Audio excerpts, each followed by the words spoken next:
ছেলে মানুষ কাকে বলে জানেন?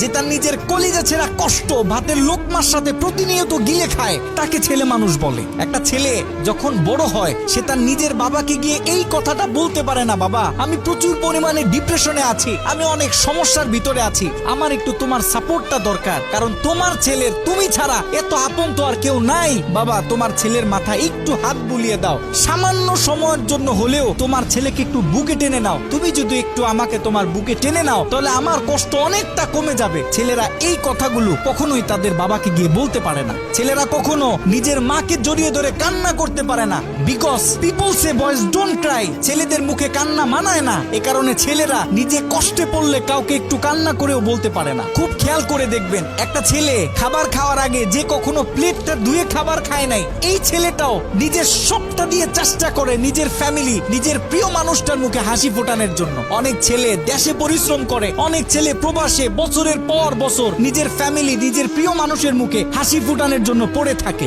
দিন শেষে ছেলেদের মুখে হাসি ফোটানোর মতো কাউকে পাওয়া যায় না। আমি মনে করি boys are the best actor in the world. এই পৃথিবীতে ছেলেরা হচ্ছে সব থেকে বড় অভিনেতা, কারণ ছেলেরা নিজেদের বুকে হাজারো লক্ষ কষ্ট পুঁতে রেখেও মুখে হাসি নিয়ে চলে, কারণ সে জানে আজকে আমি যদি ভেঙে পড়ি তাহলে আমার পুরো ফ্যামিলিটা অস্তিত্বহীন হয়ে যাবে।